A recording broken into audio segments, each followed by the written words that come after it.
Are you one of those people who spends days debating over an idea on your mind? Do you frequently struggle with regret over your decisions? If you are, then this video is definitely for you. The first way to make good decisions is thinking about the second and third order consequences. The thing is that we are creatures that most of the time only think about the immediate consequences of the things that we do. We eat that piece of delicious chocolate cake because it will make us feel amazing. We sleep late because we want to finish our Netflix series. We even disrespect a person because it makes us feel righteous. These seem good decisions in the moment, but the thing is that as soon as the pleasure dissipates, we end up regretting the decisions we made because they created negative consequences in the long run. Eating the piece of cake will create an afternoon crash and will make us gain a few ounces of weight. Binge watching Netflix at night will make us feel tired in the morning, and therefore the quality of our day will be negatively affected. Disrespecting another person will create feelings of remorse and will probably damage a relationship that mattered to us. All of these things that we didn't take into account are the second and third order consequences of our decisions. The second order consequence is the thing that is created by your immediate decision. The third order consequence is the effect produced by the second order consequence. Usually, when we make decisions, we only take into account the immediate effects they will produce. When we only think this way, we miss on the real effects every decision can create. What could happen if you decide to go party instead of studying for your exams? The first order consequence is that you will definitely have a good time. The second order consequence will probably be failing your exam.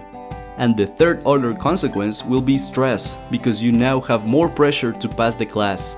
If you think about all these consequences, going to the party doesn't seem that attractive. In essence, always think about the second and third order consequences that every decision will lead you to. The second way to make good decisions is to journal or write things down. Writing is the best way to remove the emotional forces that alter your objective perception. When a decision can deliver pleasure, it's tough to remove the potential reward from our perception to see things clearly. Writing things down will help you remove your emotional biases. Journaling forces you to think reasonably. Journaling helps you get your emotions out of your way. It's almost as if writing is a way of autotherapy. Whenever you're confronted with a decision, I recommend you write about it. There's no specific method to do it. Just focus on confronting your decisions from all possible angles.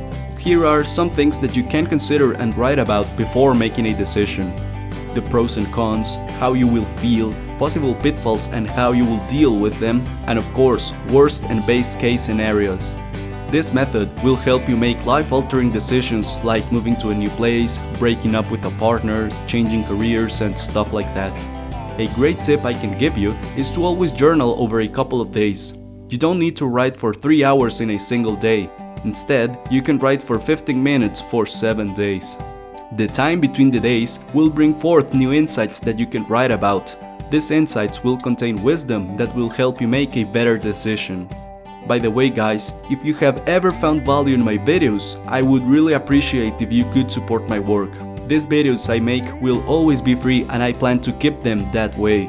There's a link in the description below that will take you to my Buy Me a Coffee official page. There, you can support me, you guessed it, by buying me a coffee. Of course, this is symbolic. Your donation will help me create more videos. That said, don't feel pressure to donate. Just by watching my videos, liking and sharing them, you're showing me that you support my work, and that's enough for me. However, with a very small donation, you can help me improve the quality of my videos and my work. The third way to make good decisions is aiming for zero regrets.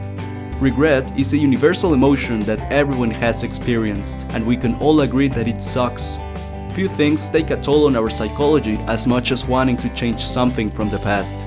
A decision usually takes two paths, acting on what we want or not acting on it.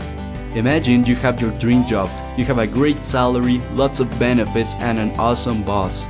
But somehow, you feel that you can do more in life. You start considering becoming an entrepreneur. This decision comes at a high price.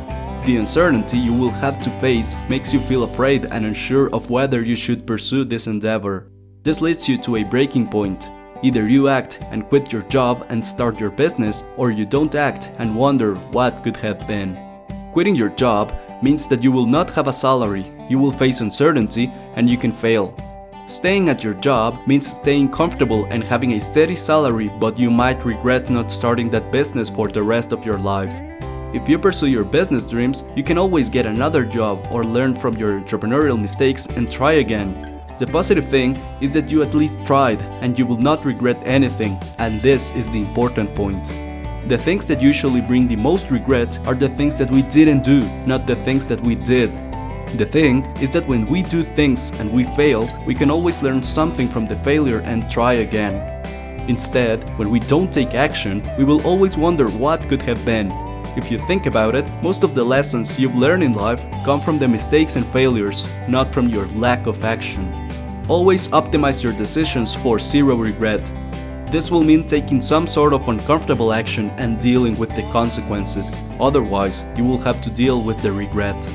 The fourth way of making good decisions is to listen to your gut feeling.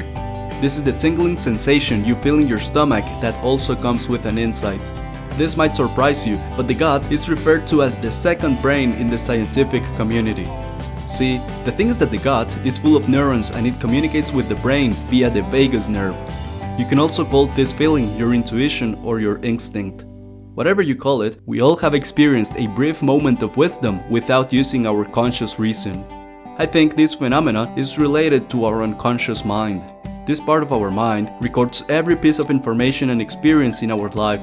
That's why, when we are faced with a decision, it can come to conclusions very fast because it has all our information at hand. Whatever this phenomenon is, take this gut feeling into account. Otherwise, you might repeat to yourself the famous phrase, "I should have listened to my intuition." Coming up next, always limit your options when you're making a decision. One of the reasons I don't like Netflix is that there are so many things to choose from that I almost never watch anything. It frustrates me that when my brain is presented with infinite choices, I think that I'm missing out regardless of what I choose to watch. This also happens to you, maybe not on Netflix, but definitely in other areas of your life. The paradox of choice states that the more options are available to you to choose from, the greater the possibility that you will feel dissatisfied with whatever option you choose. The more options you have, the less happy you will be. That's why I like to have a minimalist approach to decision making. If I'm dating, I will only date 3 girls max at the same time, so it's easier to decide with whom I will be exclusive. If I'm eating out, I will only consider 3 meals and make my final choice from them. When I'm picking a new book to read, I will pick one out of the 3 that catch my attention the most. Remember, when faced with a lot of choices, limit them to 3 and pick one of them. If you want to improve your decision-making skills, I strongly suggest you read the book Principles by Ray Dalio. Ray Dalio is a multi-billionaire, and in this book, he shares his tools and strategies that help him achieve his success. My favorite part is obviously where he teaches how to improve your decision-making skills. Fortunately, you can get this audiobook for absolutely free by signing up to your audible.com free trial with the link in the description below. At the end of the day, there's no scientific or optimal way to make decisions. If there was, everyone's lives would be perfect. However, what I taught you in this video can be used to make better decisions, and that should be the goal.